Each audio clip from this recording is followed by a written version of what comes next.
تو بات سمجھ میں نہیں آئے گی کیا ہے وہ فتنہ اور کیا ہے وہ خرابی جس نے امت مسلمہ کو جکڑ رکھا ہے، گھیر رکھا ہے۔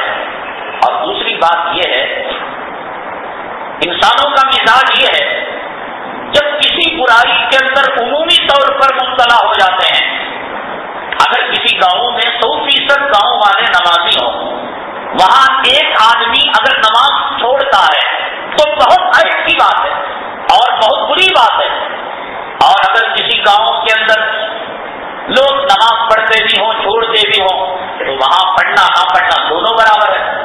اگر کسی گاؤں کے اندر کسی شہر میں عورتیں پردہ کرتی ہیں، ایک عورت بے پردہ نکل گئی تو واویلا بن جاتا، ارے فلاں حاجی صاحب کے گھر میں، فلاں متولی کے گھر میں، فلاں عالم کے گھر میں، حافظ صاحب کے گھر میں بیوی بے پردہ نکل گئی، اور جہاں ساری ہی رنڈیاں نکل رہی ہوں اور ایک عالم کی بیوی رنڈی بن کر نکلے اور ایک جو ہے حاجی صاحب کے گھر میں ان کی آہلیہ رنڈیوں کا لباس پہن کر نکلے تو کوئی گھور کر بھی نہیں دیکھتا۔ جب برائی عام ہو جاتی ہے تو برائی کا احساس ختم ہو جاتا ہے۔ اب اگر کہیں یہاں ایک چٹھی آئے اور اس چٹھی کے اندر یہ لکھا ہوا ہو کہ عبد الحلیم صاحب، عبد الکریم صاحب مثال کے طور پر بہت بیمار ہیں اور آپ سے دعا کی درخواست ہے، بڑی خطرناک بیماری آئی ہوئی ہے، بڑی نازک بیماری آئی، آدمی فوراً سمجھتا ہے ایڈس کے اندر مبتلا ہوگا، بلڈ کینسر کے اندر مبتلا ہوگا، برین ٹیومر کے اندر مبتلا ہوگا، یا یہ کہ خطرناک ایکسیڈنٹ ہوا ہوگا اور کومے کے اندر گیا ہوا ہوگا۔ اب اس نے لکھتے لکھتے لکھتے آگے لکھا کہ مجھے ٹائفائڈ بخار آہستہ کھلا کر ہنستا ہے۔ یہ بھی کوئی کہنے کی بات اور اتنی بڑی تمہید باندھنے کی بات ہے؟ کیوں؟ بیماریاں بڑی بڑی آ گئی، اب ٹائفائڈ بیماری، ملیریا بیماری اور جو ہے یہ سب چھوٹے موٹے بخار کھانسی کوئی حیثیت نہیں۔ آدمی خود اپنے گھر کے اندر ٹیبلٹ رکھتا ہے، خود ٹانکوں کے باٹل رکھتا ہے، خود کھا لیتا ہے، خود اچھا ہو جاتا ہے۔ ہم کہتے ہیں کہ ہمارے بچپنے کے اندر اگر کسی کو ٹائفائڈ بخار آ جاتا، اگر کسی کو ملیریا آ جاتا، سارے محلے والے اس آدمی کو دیکھنے کے لیے جاتے، ہاسپٹل کے بیڈ خالی پڑے رہتے تھے، پورے شہر کے اندر 2-4 میڈیکل شاپ تھے، ایک ہندو کا، دو ایک مسلمانوں کے۔ شیواجی نگر کی ہم بات کہہ رہے ہیں تو بخار اگر آ جاتا ڈاکٹر باہر کی ٹیبلٹ لکھ دیتا، بوتلوں کے اندر رنگ برنگے کڑوے ٹانک ہوتے تھے، یا شافی یا کافی اللہ کا نام لے کر وضو لے کر پی لیتے، لوگوں کو شفا ہو جاتی۔ اگر باہر کی دوا لکھ دیتا تو سمجھنے کی بڑی خطرناک بیماری آئی ہے کہ فلاں گھرانے میں، فلاں محلے میں، فلاں حاجی صاحب کی بیوی کو ڈاکٹر نے باہر کی دوا لکھ دی۔ بہت بڑی بات تھی، اس لیے کہ بیماریاں نہیں تھی، لوگوں کے اندر امانت تھی، سچائی تھی اور ایک دوسرے کو دھوکے کا معاملہ نہیں تھا، چھوٹی چیز بھی بڑی تھی۔ اب کھانسی بخار، پیدا ہونے والے بچے کو ہارٹ کی بیماری، کڈنی فیل کی بیماری، بلڈ کینسر کی بیماری، ارخان کی بیماری، تو جب کسی کوئی قوم اور کوئی ملت بڑی بڑی بیماریوں کے اندر مبتلا ہو جاتی ہے تو بیماری کا احساس ختم ہو جاتا ہے۔ اب اگر بخار کہا جائے، ٹائفائڈ کہا جائے، ملیریا، ارے یہ بھی کچھ کہنے کی بات اور اسے درخواست دینے کی بات، سینہ پھاڑ کر دل نکال کر سرجری کی جا رہی ہو، بائی پاس سرجری، ایسی بات کرو، دماغ توڑ کر کھوپڑی پھاڑ کر برین ٹیومر کا آپریشن کیا جا رہا ہو، کونے میں جا کر 9واں مہینہ چل رہا ہو، یہ بات کرو۔ کھانسی کی، بخار کی اور جو ہے ٹائفائڈ کی، الٹیوں کی اور دست کی، الٹی اور لوز موشن، یہ چھوٹی چھوٹی چیزیں، یہی چھوٹی چیزیں پچھلے زمانے میں کیوں بڑی تھی؟ اس لیے کہ بڑی بیماریاں نہیں تھی۔ ایسے ہی وہ فتنہ جس کو سرور کونین آقائے تو عالم جناب محمد رسول اللہ صلی اللہ علیہ وسلم نے بیان کیا، مجھے اتنی لمبی تمہید اس لیے بیان کرنی پڑی ہے کہ کہیں تمہارے دل کے اندر یہ بات نہ آئے کہ بھائی بڑے جو ہے بڑا شور سنتے تھے پہلو میں، وہ کہتے ہیں کہ جو ہے جب کھودا پہاڑ تو چوہا نکلا، 1 جمعہ نہیں، 2 جمعہ نہیں، 3 جمعہ نہیں، اخباروں میں اعلان، پامفلیٹ میں اعلان، اور دیکھا تو یہ معمولی عنوان نکلا۔ خدا نہ کرے کہ یہ بات دل میں نہ آئے۔ نبی نے جسے خطرہ بتایا اسے خطرہ سمجھو، نبی نے جسے فائدہ کہا اسے فائدہ سمجھو۔ اگر اس میں ہم جو ہے تذبذب کا شکار ہوں گے، ہم اس کو ہلکا سمجھیں گے تو اللہ کی قسم ہمارا ایمان خراب ہو جائے گا۔ اللہ کے کے حبیب پاک آقائے دو عالم جناب محمد رسول اللہ صلی اللہ علیہ وسلم ایک مرتبہ مسجد کے اندر ایک صاحب سو رہے تھے.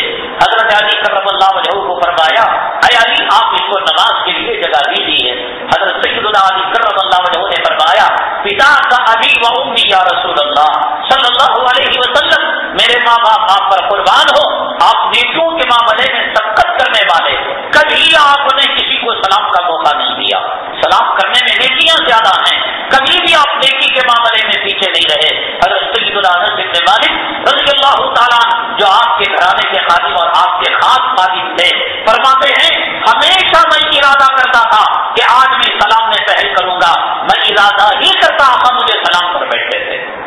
اتنا نیکیوں میں سبقت کرنے والے. لیکن حضرت علی سے فرمایا نماز کے لیے جگہ. حضرت علی کرم اللہ وجہہ نے فرمایا پتا کاری ہو امی یا رسول اللہ میرے ماں باپ آپ پر قربان ہو, آپ نیکیوں میں سبقت کرنے والے, نماز کو جگہ دیتے. نماز کو جگانا نیکی کا کام ہے. فرمایا اے علی یقیناً یہ نیکی کا کام ہے. آدمی نیند کی حالت میں رہتا ہے, خدا نہ کرے میں نماز کے لیے جگاؤں, نماز کے تعلق سے یا میرے جگانے کے تعلق سے کوئی برا کلمہ نکل گیا تو سونے والا کفر میں پہنچ جائے گا. عمل نہ کرنا گناہ ہے اور عمل کو ہلکا سمجھنا, عمل کی توہین کرنا یہ کفر تک پہنچا دیتا ہے. دیکھو ایک آدمی کو کہا گیا شراب پینے والے کو بھیا شراب مت پی, شراب پینا گناہ ہے کبیرہ ہے, لیکن وہ سمجھتا ہے کہ گناہ ہے کبیرہ, کہتا ہے کیا کروں عادت سے مجبور ہوں, آج نہیں کل نہیں پرسوں نہیں کبھی نہ کبھی میں توبہ کر لوں گا. اللہ تبارک تعالیٰ ممکن ہے توبہ کا دروازہ موت سے پہلے اس کے لیے کھول دے اور اللہ اس کی توبہ کو قبول کر لیں. لیکن اگر کوئی آدمی یہ کہے ارے کیا ہوتا تھا یہ تو شربت کی طرح ہے, یہ علماء تو ہر آئے ہی نیا نیا فتویٰ چھوڑتے رہتے ہیں اور نئی نئی باتیں بیان کرتے رہتے ہیں, یہ کہہ کر اگر اس نے شراب نہ بھی پی حدیث کی توہین کی تو علماء کہتے ہیں کہ وہ کافر ہو جائے گا. کسی سنت کا مذاق کرنا, کسی عمل کو ہلکا سمجھنا, قرآن کی توہین کرنا, نماز کا مذاق کرنا, داڑھی کا مذاق کرنا, مسواک کا مذاق کرنا آدمی کو کفر تک پہنچا دیتا ہے. آدمی گناہ کرے کوئی بات نہیں, آج نہیں کل نہیں پرسوں نہیں, اس کے بعد کبھی نہ کبھی توبہ کر لے گا.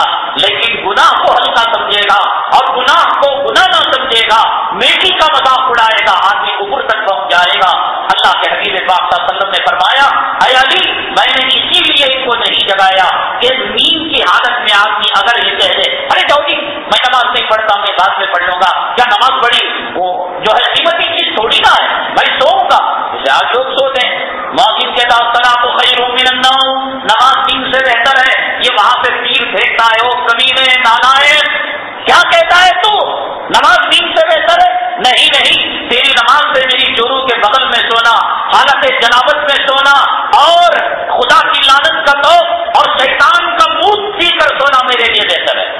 سونے والا یہی تیر مؤذن پر برساتا ہے, قیامت کے دن فیصلہ ہوگا. فجر کو جو لوگ سوتے ہیں وہ یہی کہتے ہیں. حدیث پاک میں آتا ہے سرور کونین آقائے دو عالم جناب محمد رسول اللہ صلی اللہ علیہ وسلم نے ارشاد فرمایا کہ تم میں سے کوئی اگر نماز کے لیے جگے, تہجد کے لیے جگے یا فجر کی نماز کے لیے جگے, چاہیے کہ اپنی ناک کو 3 مرتبہ جھاڑے. جیسے کوئی آدمی ریت چھنکتا ہے, ریت نہ بھی ہو 3 مرتبہ ناک کو جھاڑے. اور اس کی وجہ یہ بیان فرمائی کہ شیطان تمہارے ناک کے بازے میں رات گزارتا ہے. یہ شیطان کا بہترین بستر ہے, یہ ناک کی جو ہڈی ہے وہاں پر سوتا ہے. اگر آدمی تہجد کے لیے جگ جاتا ہے اور فجر کے لیے جگ جاتا ہے وہ بھاگ جاتا ہے, اور اگر نہیں پڑھتا ہے نماز وہیں پر کھڑے کھڑے پیشاب کر دیتا ہے. فجر کو چھوڑنے والا شیطان کا پیشاب پینے والا ہے. فجر کو چھوڑنے والا حضرت بلال حبشی کے سینے پر تیر لگانے والا ہے. فجر کو چھوڑنے والا خدا کی لعنت کے توف کو اپنے گلے کے اندر ڈالنے والا ہے. وہ کہے نہ کہے اس کا عمل چیخ کر کہہ رہا ہے. اب اتنا سننے کے بعد کل اگر کوئی آدمی فجر نہ پڑے گا تو اس کا مطلب صاف یہ ہے مولوی صاحب یا تو جھوٹے, یا تو حدیث جھوٹی, یا تو نبی جھوٹا, یا تو جبرائیل جھوٹا, یا تو خدا جھوٹا, اور میں جو کر رہا ہوں وہ صحیح. اب مرضی آپ کی ہے. اس لیے اس خطرے کو بتلانے سے پہلے اتنی بڑی تمہید جو باقی جا رہی ہے کہ کہیں ایسا نہ ہو کہ یہ تو عنوان چل پڑا ہے اور یہ کوئی ایسی ویسی بات نہیں جس کی اتنی پبلسٹی کی گئی ہو. اللہ کے حبیب پاک سرور کونین آقائے دو عالم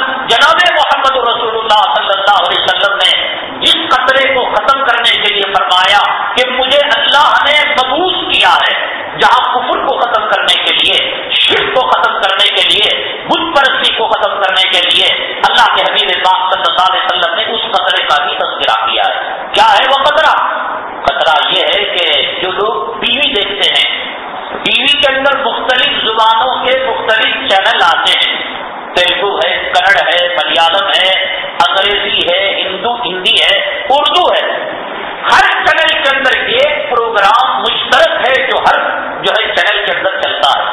پہلے بھی آتا تھا، باقاعدہ ہماری نگاہ ہے ٹی وی کے پروگراموں پر، اس کے تعلق سے نکلنے والے میگزین پر، اور ان اداکاروں کی زندگی پر، کلاکاروں کی زندگی پر ہماری نگاہ ہے، ہماری پکڑ ہے.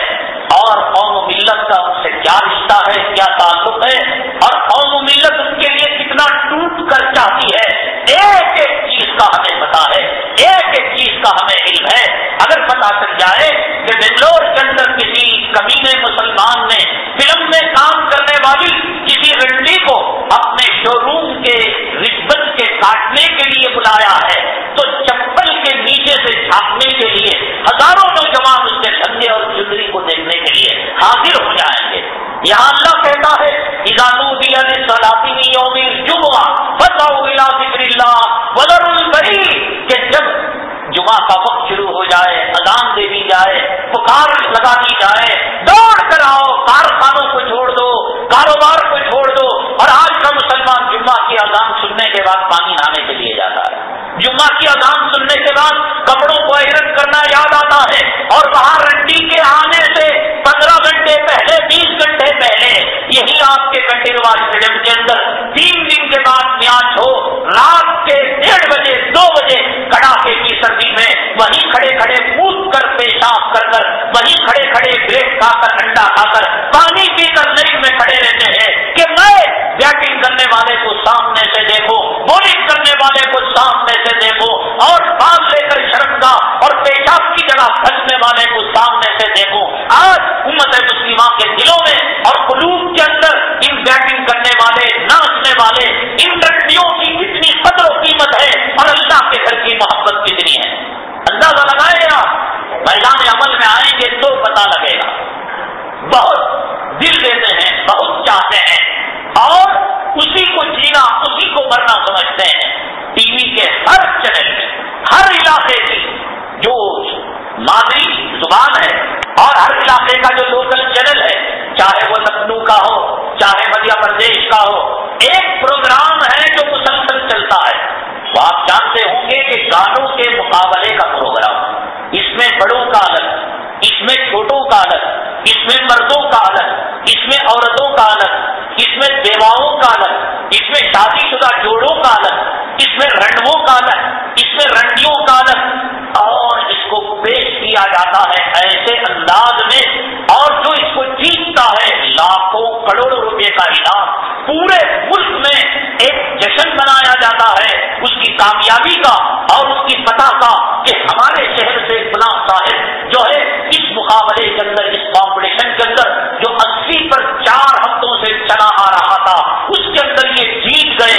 اور اس کے بارے میں اگر کوئی برا جملہ کہتا ہے، میں نے آپ کو بتلایا تھا کہ دارجلنگ کا ایک گانے والا گوریا کسی کمپٹیشن کے اندر آگے بڑھ گیا، یم جو ریڈیو آتا ہے اس نے تبصرہ کرتے ہوئے اس پر کوئی جملہ کہہ دیا، اسے چپٹی ناپ والا یا کوئی اور جملہ کہہ دیا.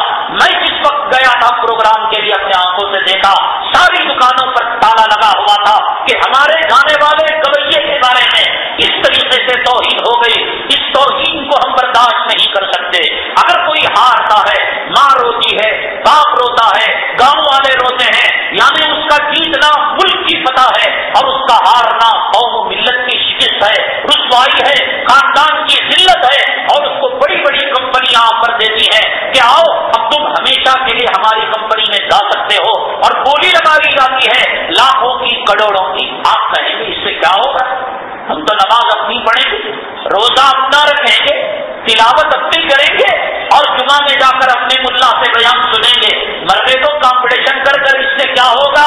اللہ کے حبیب پاک آقائے دو عالم جناب محمد رسول اللہ صلی اللہ علیہ وسلم نے اپنی بعثت کا جو مقصد بتلایا، اپنی رسالت کا جو مقصد بتلایا، مجھے امام بنایا گیا، خطیب بنایا گیا، کیا مقصد ہے؟ میں نماز پڑھاؤں اور میں خطبہ دوں، قرآن اور حدیث کی باتیں بیان کروں.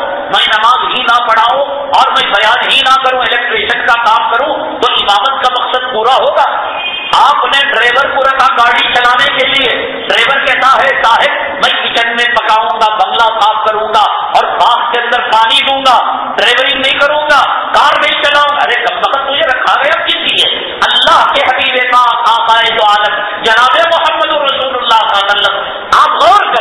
امام الانبیاء ہے، سید الانبیاء ہے، سید الانس ہے، سید الجن ہے، شافی محشر ہیں، ساقی کوثر ہیں، اور اللہ کے بندوں میں سب سے قریب ترین بندے، اور اللہ نے اپنے نام کے ساتھ آپ کا نام جوڑا ہے۔ آپ کہتے ہیں کہ مجھے جو نبی بنایا گیا، مجھے جو رسول بنایا گیا، مجھے جو امام الانبیاء بنایا گیا، مجھے جو سید الجن بنایا گیا، امرت بکسر المزامیر، کہ میری رسالت کا مقصد جہاں کفر کو ختم کرنا ہے، شرک کو ختم کرنا ہے، بت پرستی کو ختم کرنا ہے۔ نبی میں کوئی آدمی الیکشن میں کھڑا ہوتا ہے تو اپنا مینیفیسٹو پیش کرتا ہے اور اپنے دستکاری پروگرام قوم کے سامنے پیش کرتا ہے۔ اگر تم مجھے ووٹ دو گے، میں تمہارے پانی کا مسئلہ، کالج کا مسئلہ، سڑکوں کا مسئلہ، عورتوں کا مسئلہ، یہ سب حل کر دوں گا۔ اللہ کے حبیب پاک صلی اللہ علیہ وسلم کی رسالت اور نبوت کے مینیفیسٹو میں اور آپ کے مقاصد میں خود نبی کہتے ہیں امرت بکسر المزامیر، کہ مجھے جو بھیجا گیا ہے ان مزامیر کو، میوزک کو، موسیقی کو ختم کرنا میری نبوت کا مقصد ہے، میری رسالت کا مقصد ہے۔ اور آج امت گئے، اس سے کیا ہوتا ہے؟ محمد رفیع صاحب کہتے ہیں، ایک سال کے الحاج محمد رفیع کرو، ایک سال کے نگر رحمت اللہ علیہ کہو۔ اب یہ جو ہے تعظیم کی جا رہی ہے گانے والوں کی، توقیر کی جا رہی ہے، ان کے انٹرویو لی جاتے ہیں، ان کی اداؤں پر لوگ لڑتے ہیں، غائبانہ ان کے عاشق ہو جاتے ہیں، ان کے نام کے فوٹو گلے کے اندر جو ہے لٹکاتے ہیں اور بلے لٹکاتے ہیں، گھروں کے اندر توغرے لٹکاتے ہیں، ان کے نام پر مرتے ہیں، پٹتے ہیں، صبح شام چرچے ہوتے ہیں۔ اللہ کے حبیب پاک صلی اللہ علیہ وسلم فرماتے ہیں کہ میری رسالت اور میری نبوت کا مقصد یہ ہے کہ ان چیزوں کو ختم کر دوں، امت کو ان چیزوں سے دور رکھو۔ میرا باپ میرا دشمن ہو سکتا ہے، آپ کا دشمن ہو سکتا ہے، ہماری مائیں دشمن ہو سکتی ہیں، ہمارے بھائی دشمن ہو سکتے ہیں، ہمارا خاندان، ہمارا قبیلہ دشمن ہو سکتا ہے، لیکن یاد رکھو میرے بھائی، اللہ کے حبیب پاک آقا دو عالم جناب محمد رسول اللہ صلی اللہ علیہ وسلم ہمارے لیے حضرت حسن کو قربان کر دیا، حضرت حسین کو قربان کر دیا، ہمارے لیے پیٹ پر پتھر کو باندھ لیا، ہمارے لیے شیب ابی طالب کے اندر قربانی دے دی، ہمارے لیے مکہ المکرمہ کو چھوڑ دیا، ہمارے لیے اپنی صاحبزادی کی قربانی دے دی، ہمارے لیے آپ کے گھر کے اندر 2 مہینے شراب نہیں جلا کرتا تھا، ہمارے لیے آپ کی بیٹی کے گھر میں چولہا نہیں جلا کرتا تھا۔ اللہ کی قسم پوری دنیا ہماری دشمن ہو سکتی ہے، ہمارے ماں باپ، ہماری بیوی، ہمارے بچے، ہماری آل اولاد، اللہ کے نبی ہمارا کبھی برا نہیں چاہیں گے، کبھی برا نہیں چاہیں گے۔ اللہ کے نبی نے جو کہا اس میں ضرور کوئی حکمت ہوگی، پہلے اس بات کو مانو، پہلے اس بات کو مانو کہ نبی نے کہا کہ میری نبوت کا مقصد، میری رسالت کا مقصد میری امت کو میوزک سے دور کرنا ہے، میری امت کو موسیقی سے دور کرنا ہے۔ جیسے کہ میں نے کہا کہ جب مرض پڑتا ہے، بیماری بڑھتی ہے، لوگوں میں اس بیماری کا احساس ختم ہو جاتا ہے۔ ایک وقت وہ تھا کہ جب امت محمدیہ صلی اللہ علیہ وسلم موسیقی کو گناہ سمجھتی تھی اور میوزک کو گناہ سمجھتی تھی اور گانے بجانے کو گناہ سمجھتی تھی، تو قوم کے اندر اور علاقوں کے اندر، شہروں کے اندر جو فرقہ وارانہ فساد ہوتا تھا، وہ فساد کی وجہ یہ ہوتی تھی کہ گانا بجانا مسجد کے سامنے نماز کے وقت سے گزرتا تھا، تو مسلمان برداشت نہیں کرتا تھا، اپنی جان لگا کر، اپنا مال لگا کر میدان میں اتر جاتا تھا، اور پولیس کی گولیاں ہوتی اور اس کا سینہ ہوتا، غیروں کی لاٹیاں ہوتی، اس کا سر ہوتا، وہ کہتا اللہ کا گھر ان المساجد للہ فلا تدعوا مع اللہ احدا، اللہ کی جو مسجدیں ہیں وہ اللہ کے لیے ہیں، یہاں باجا نہیں ہوگا، یہاں میوزک نہیں ہوگا۔ سر پھٹ جاتے تھے، بچے کچلے جاتے تھے، لاشیں نکل جاتی تھی، پولیس نوجوانوں کو گرفتار کر لیتی تھی، ملک جل جاتا تھا، شہر سلگ جاتا تھا، لیکن مسلمان برداشت نہیں کرتا تھا۔ اور آج یہ وقت ہے کہ آپ کسی بھی مسجد میں، شہر میں، دیہات میں چلے جائیں، حی علی الصلاۃ حی علی الفلاح کے بعد امام جہاں صفوں کی درستگی کا اعلان کرتا ہے، اسی کے ساتھ یہ بھی اعلان کرتا ہے صفوں کو درست کر لو اور اپنے موبائل فون کو بند کر لو۔ کون سی مسجد ایسی ہے کہ جس مسجد کے اندر یہ اعلان نہ لکھا گیا ہو کہ اپنے موبائل فون کا سوئچ آف کر لو؟ لکھا گیا ہندی میں، کنڑ میں، انگلش میں، امام نے قامت الصلاۃ کے بعد اعلان بھی کیا کہ موبائل فون جو ہے سوئچ بند کر دو، لیکن اس کے باوجود ہماری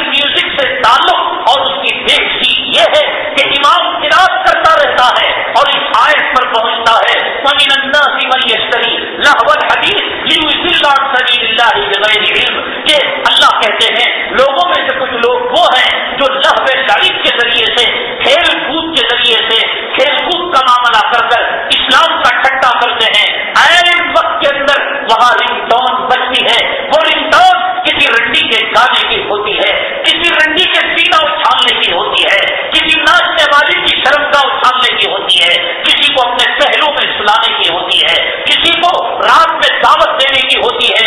یہ گانے کیا ہیں؟ اس میں دعوت دی جاتی ہے میری چنری کیا ہے, میرا لہنگا کیا ہے, میرا سینہ کیا ہے, میری شرمگاہ کا اچھال کتنا ہے.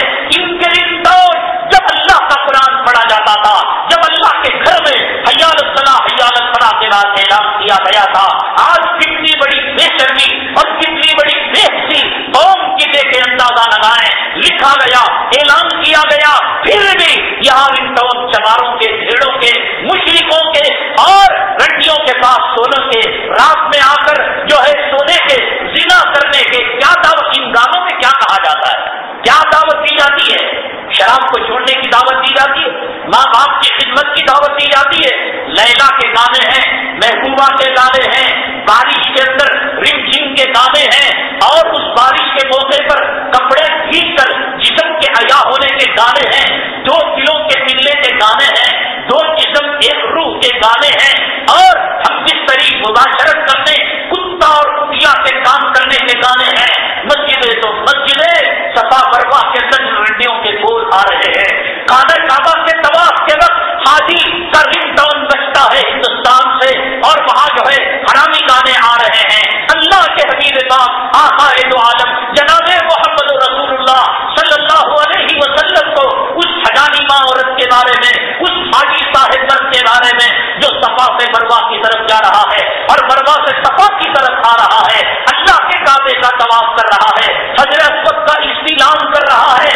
اللہ کے نبی فرماتے ہیں حجر اسود کو چھونا, حجر اسود کا استعلام کرنا اللہ کے ہاتھ کے پر ہاتھ رکھنا ہے, اللہ سے مصافحہ کرنے کے برابر ہے. یہاں اللہ کے ہاتھ پر ہاتھ دھرا جا رہا ہے. یہاں موبائل کے اندر رنگ ٹون بج رہا ہے کہ میری محبوبہ, میری لیلا, آجا رات میں مل جائے, آجا تو میں ایک ہو جائیں. بارش کا موسم ہے, ٹھنڈ کا موسم ہے. اللہ کے حبیب پاک آقا دو عالم صلی اللہ علیہ وسلم اگر اس امت کے وہ رنگ ٹون آپ کے روزے کے اندر پہنچائے جائے, اے حبیب پاک صلی اللہ علیہ وسلم جس امت کے لیے حسین کی قربانی دی, جس امت کے لیے حسن کی قربانی دی, جس امت کے لیے حمزہ کی قربانی دی, جس امت کے لیے آپ نے اپنے دندان مبارک کو شہید کیا, جس امت کے لیے آپ نے اپنے جو ہے پیٹ پر دو دو پتھر باندھے, جس امت کے لیے آپ کی بیٹی بھوکوں میں تڑپا کرتی تھی, پیاس کے اندر پیٹا کرتی تھی, جس امت کے لیے کربلا کے میدان میں ایک ایک پانی کے قطرے کے آپ کے اہل بیت محتاج ہو گئے. آج یہ امت کے لوگ تیرے اللہ کے کعبے کا طواف کرتے ہوئے حرام لوگوں کی رنڈیوں کے رنگوں کی رنگ ٹون بجا رہے ہیں, اور مسجدوں کے اندر جہاں صرف قرآن پڑھنا چاہیے, نماز ہونا چاہیے, دین کی باتیں ہونا چاہیے, دوران نماز جس کو آپ نے فرمایا کہ ایسی نماز پڑھو گویا تم اللہ کو دیکھ رہے ہو, اللہ سے بات کر رہے ہو, اور اللہ ہماری نماز کا جواب دیتا ہے الحمدللہ رب العالمین حمیدنی عبدی, میرے بندے نے میری تعریف کی, الرحمن الرحیم اثنا یا عبدی, میرے بندے نے میری ثنا کی. اور جب مالک یوم الدین ہر بات کا جواب اللہ دیتا ہے, اور ایک رنگ ٹون بیچ کے اندر اٹھتی ہے اور وہ کہتی ہے میری محبوبہ, میری لیلا, تیری شرمگاہ ایسی ہے اور تیری رات ایسی ہے اور تیرا سینہ ایسا ہے, تیرا رنگ روپ ایسا ہے اور تیرے جو ہے زلف ایسے ہیں. کیا کہا جاتا ہے ان گانوں کے اندر, کیا کہا جاتا ہے؟ اللہ کے حبیب پاک صلی اللہ علیہ وسلم نے فرمایا میری بے شک, میری نبوت, میری رسالت کے جو کچھ مقاصد ہیں ان مقصدوں میں ایک مقصد یہ ہے کہ میری امت کو ان چیزوں سے دور رکھنا. اور آج اللہ کے گھر میں حالت نماز میں صفا مروا کی سعی کے درمیان, کعبے کے طواف کے درمیان, مزدلفہ میں, منا میں, عرفات کے میدان میں ان رنڈیوں کے بول بولے جا رہے ہیں. سینے پر ٹھنڈے دل سے ہاتھ رکھ کر سوچو کہ میرے نبی کو یہ حالت پہنچ جائے تو میرے نبی کو کتنی تکلیف ہوگی. اگر کچھ نہ کر سکو تو تکلیف تو نہ کرو, نبی کو شرمندہ نہ کرو, نبی کو رسوا نہ کرو, نبی کو ذلیل تو نہ کرو. اگر تم نے کوئی نیک کام نہیں کیا اور کوئی تم نے اچھا عمل نہیں کیا, کم سے کم رسول اللہ صلی اللہ علیہ وسلم کو آرام سے تو رہنے دو. مکے میں آپ کو آرام سے رہنے نہیں دیا گیا, مدینے میں آپ کو آرام سے رہنے نہیں دیا گیا, روضہ مطہرہ میں شہر چین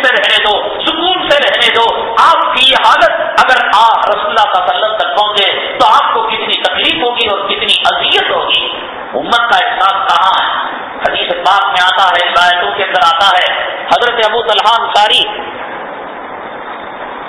رضی اللہ تعالیٰ ایک مرتبہ باغ میں نماز پڑھ رہے اور فصل کا موسم تھا، درخت گھنے تھے اور اس کے اندر میوے لگے ہوئے تھے کھجور کے، اور ٹہنیاں آپس میں ملی ہوئی تھی۔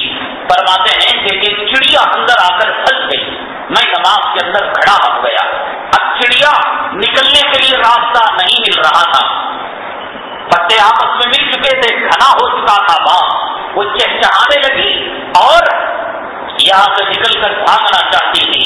فرماتے ہیں کہ نماز کی حالت میں اس کے چہچہاٹ کی آواز میرے کانوں کے اندر پڑی تو میری نگاہ اس چڑیا کی طرف چلی گئی، اور جب اس چڑیا کی طرف گئی تو میں نے سوچا یہ چڑیا باغ سے نکل کر باہر کیوں نہیں جاتی؟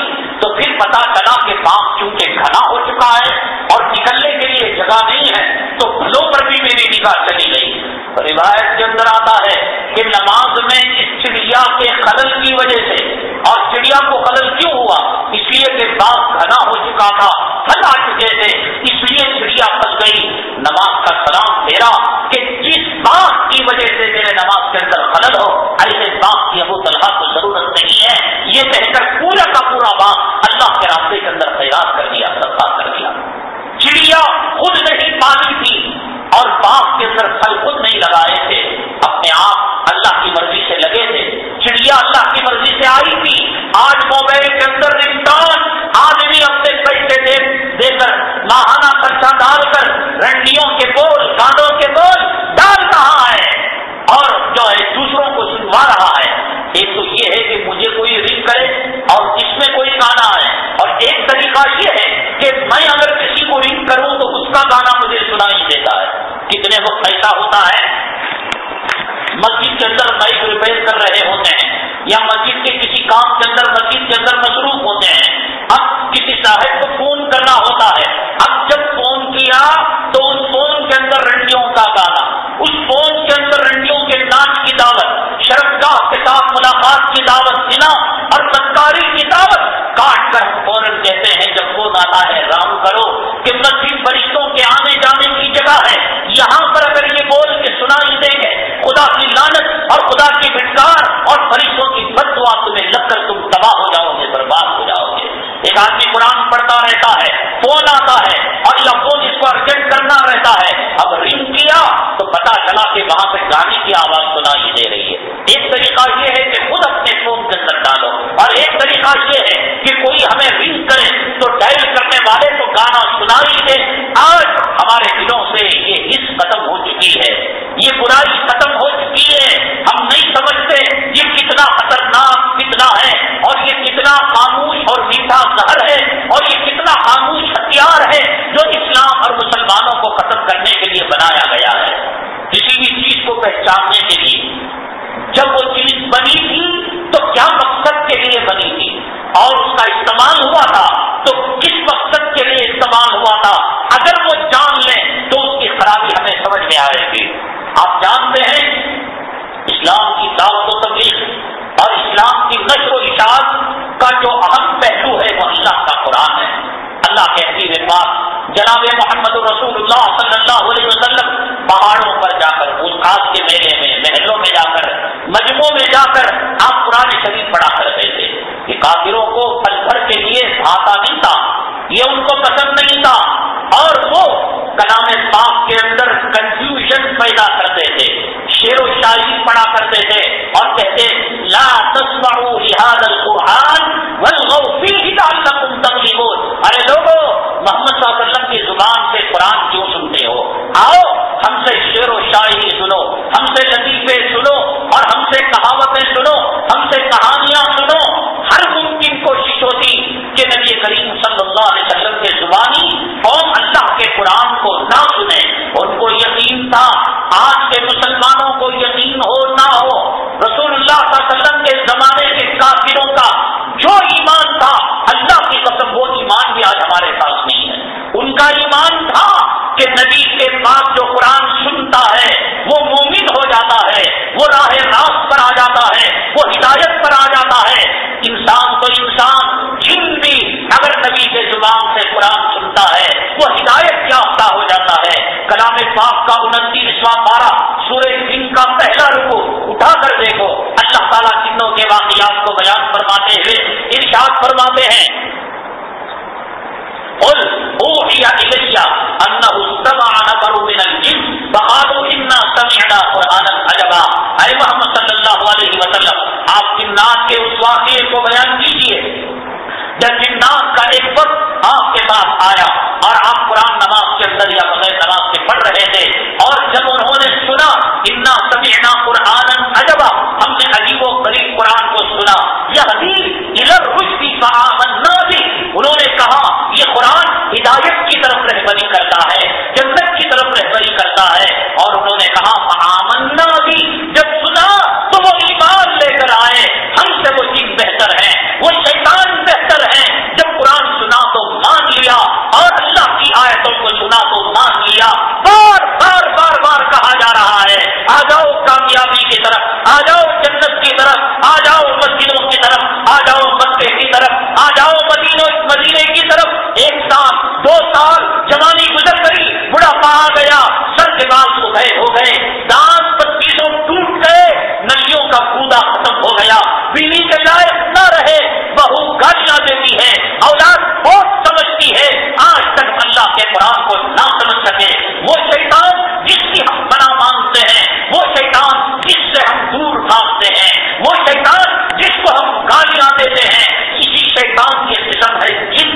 جب انہوں نے نبی کی زبانی قرآن کو سنا تو فوراً کہا انا سمعنا قرآنا عجبا، ہم نے عجیب و غریب قرآن کو سنا، یہدی الی الرشد فآمنا بہ، کہ وہ ہدایت کی طرف رہبری کرتا ہے، ہم ایمان لے کر آتے ہیں۔ ولن نشرک بربنا احدا، آج نبی کے زبان سے قرآن سننے کے بعد ہم مرتے دم تک ہم کبھی شرک کا کام نہیں کریں گے، اللہ کی نافرمانی کا کام نہیں کریں گے۔ برسوں سے آپ نے قرآن کی بات سنی، برسوں سے آپ نے داڑھی کی بات سنی، برسوں سے آپ نے فجر کی نماز کی بات سنی، برسوں سے آپ نے جمعہ کے وقت کاروبار کے حرام کی بات سنی، برسوں سے آپ نے اللہ کے گھر کی خیر و برکت کی بات سنی، کیا اثر انداز ہوئی ہمیں، کیا اثر انداز ہوئی؟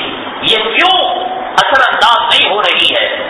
اس لیے قرآن شریف اللہ کے حبیب پاک صلی اللہ علیہ وسلم جب سنایا کرتے تھے، عرب کے جو کافر اور عرب کے جو مشرکین تھے مختلف قسم کی چالیں چلا کرتے تھے، ان میں ایک کافر تھا جس کا نام تھا نضر بن حارث، روایت کے اندر اس کا نام نضر بن حارث لکھا ہوا ہے۔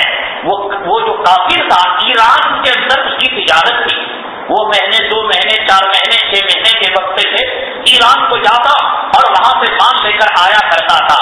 اللہ کے حبیب پاک جناب محمد رسول اللہ صلی اللہ علیہ وسلم پر مختلف الزامات لگائے ہیں، کہا آپ شاعر ہیں، کہا کہ آپ کاہن ہیں، کہا کہ آپ مجنون ہیں، کہا کہ آپ فلاں ہیں فلاں ہیں۔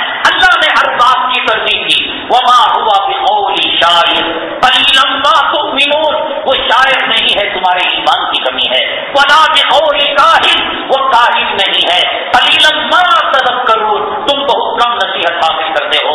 تنزیل من رب العالمین، یہ دونوں جہاں کے پروردگار کی طرف سے نازل کردہ کلام ہے۔ اللہ اس قوم کے باتوں کا دفاع کرتا تھا، ڈیفینس کرتے تھے اللہ تعالیٰ۔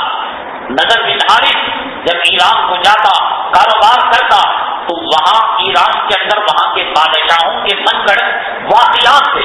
وہ زمانہ ڈش اینٹینا کا نہیں تھا، وہ زمانہ CD کا نہیں تھا، وہ زمانہ بلو فلموں کا نہیں تھا، وہ زمانہ کیبرے ڈانس کا نہیں تھا، وہ زمانہ ڈسکو کا نہیں تھا۔ جو کچھ ہوتا وہ جو ہے زندہ لڑکیاں ناچ کیا کرتی تھی، ڈانس کیا کرتی تھی۔ وہاں کے جو ایران کے بادشاہ تھے، وہ ایران کے بادشاہ اپنے تعلق سے من گھڑت واقعات کو وہ لوگوں کے اندر بیان کیا کرتے تھے۔ اب کھانا پینا مفت کا ملتا، ٹائم پاس کے لیے کوئی واقعہ کر لیا اور لوگوں کو جما کر شراب کا دور چلتا اور جو ہے پینے پلانے کا دور چلتا اور پھر من گھڑت واقعات کو بیان کیا جاتا تھا۔ نضر بن حارث جب ایران کے اندر کاروبار کے لیے گیا تو یہ جو گلوبلائزیشن کہتے ہیں کہ پوری دنیا ایک قریے کی طرح، اب امریکہ نہیں رہا، جدہ نہیں رہا، ریاض نہیں رہا، ٹرانسپورٹیشن اور کمیونیکیشن کی وجہ سے ایک ملک دوسرے ملک کے بالکل قریب ہو گیا ہے۔ پہلے امریکہ کو جانا، حج کرنا کتنا بڑا مسئلہ تھا. آدمی رو کر دھو کر معافی مانگ کر قرض والوں کے قرض ادا کر کر کفن لے کر جاتا تھا. یہ سمجھتا تھا کہ نیا ڈوب جائے، کشتی ڈوب جائے، خطا واپس آئے بھی نہ آئے، ایسا مشکل تھا. اب مسئلہ یہ ہے کہ آدمی ناشتہ ہندوستان میں کرے اور ناشتے کے بعد کی جو چائے ہے وہ جدہ کے اندر جا کر پیے اور مکے کے اندر جا کر پیے، ظہر کا وضو یہاں پر کرے اور ظہر کی نماز جا کر حرم شریف میں پڑھے، شہری بامبئی کے اندر کھائے اور وہاں پر جا کر افطاری کرے. فاصلے گھٹ گئے ہیں. اس جو ہے سائنس اور ترقی کے زمانے میں ایک ملک نے دوسرے ملک کے احوال کو انٹرنیٹ نے، ٹیلی فون نے اور مواصلات کے نظام میں اور جدید ٹیکنالوجی میں ایک ملک کو تو اب کوئی دیہات نہیں رہا، اب کوئی قریا نہیں رہا. جہاں پر بجلی نہیں ہے وہاں فون چلتا ہے. ہم نے کہا کہ تم کیسے اس کو چارج کرتے ہو؟ تو سولار پاور انرجی وہ رکھے، سولار سے وہ چارج کر لیتے ہیں. ٹیکنالوجی وہاں بھی پہنچ چکی ہے، فون وہاں بھی پہنچ چکا ہے. ملک دوسرے ملک کے اب دور نہیں رہا. ایک ملک کی چیزیں جدہ کے بازار میں، ریاض کے بازار میں، چائنا کے مارکیٹ میں جو چیزیں ملتی ہیں آپ کو یہاں مل جائیں گی. یہاں کی بنارس کی ساڑی ہو یا میسور سلک ہو آپ کو جدہ میں مل جائے گا. مدراس کی اڈلی ہو یا بڑا ہو آپ کو امریکہ کے فٹ پاتھوں کے اندر مل جائے گا. اس گلوبلائزیشن نے ایک ملک کو دوسرے ملک کے قریب، ایک دیہات کو شہر کے قریب، ایک شہر کو دیہات سے متصل کر دیا ہے. اب کوئی دور نہیں رہا، فاصلہ نہیں رہا. وہ زمانہ وہ تھا کہ مکے سے مدینے جانے کے اندر دنوں لگ جایا کرتے تھے، شام اور ایران کے جانوں کے اندر مہینوں لگ جایا کرتے تھے. وہاں کی بات یہاں آنا ایک بہت بڑی قیمت کی بات تھی. نظر بن حارث جو کافر تھا جب ایران کے اندر کاروبار کے لیے گیا تو وہاں بادشاہ کے جو واقعات تھے وہ واقعات کو لے کر آیا. ایک نئی سیڑھی تھی، ایک نیا اینٹینا تھا، ایک نئی پریس کہانی تھی. اس نے مکے کے لوگوں کو جوڑا اور جوڑ کر کہا، اے لوگوں کیا نبی کی باتیں تم سنتے ہو؟ کیا قرآن کی باتیں سنتے ہو؟ کیا آخرت کے فرشتوں کے واقعات سنتے ہو؟ جیسے بندر کو نچانے والا یہ جو ہے ڈگڈگی بجاتا ہے، اس نے عرب کی سرزمین کے اندر ڈگڈگی بجائی اور پھر اس نے اعلان کیا، آؤ میں تمہارے سامنے قرآن کے مقابلے میں ایران کے بادشاہوں کے نئے لیلا مجنوں کے قصے بیان کرتا ہوں. یہ کہہ کر اس نے موسیقی کو شروع کیا اور میوزک کو شروع کیا اور اس نے سر اور بانسری بجائی اور بجا کر لوگوں کو اپنے قریب کیا اور قریب کرنے کے بعد ایران کا اور وہاں کے بادشاہوں کے قصے بیان کرنے لگا. اس کا مقصد جب امت محمدیہ کے مقابلے میں، نبوت کے مقابلے میں، رسالت کے مقابلے میں، قرآن کے مقابلے میں سب سے پہلے نظر بن حارث نے میوزک کا استعمال کیا، موسیقی کا استعمال کیا، فلم کے گانوں کا اور فلم کی لو اسٹوری کا استعمال کیا. اس کا بنیادی مقصد اور میوزک کے آنے کا مقصد قرآن کا مقابلہ ہے. آج اگر آپ کی کار میں میوزک کی دھن بجتی ہے، آپ کی گاڑی کا ریورس گیئر ڈالنے کے بعد اگر کوئی میوزک دھن آتی ہے تو نظر بن حارث کے واقعے کو یاد کرنا. اس میوزک کے دھن کا واسطہ اور اس کا سلسلہ اور اس کی کڑی زنجیر کی جو جا کر ملتی ہے نظر بن حارث سے ملتی ہے. اور نظر بن حارث نے میوزک کا اور قصے کہانیوں کا جو اس نے استعمال کیا قرآن کے مقابلے میں استعمال کیا کہ اے لوگوں قرآن کیا سنتے ہو میری میوزک کو سنو، نبی کی باتیں کیا سنتے ہو میری موسیقی کی سنو. کیا آج 2 ویلر، کیا 4 ویلر، کیا لاری، کیا بس، کیا مسلمانوں کا ٹرانسپورٹ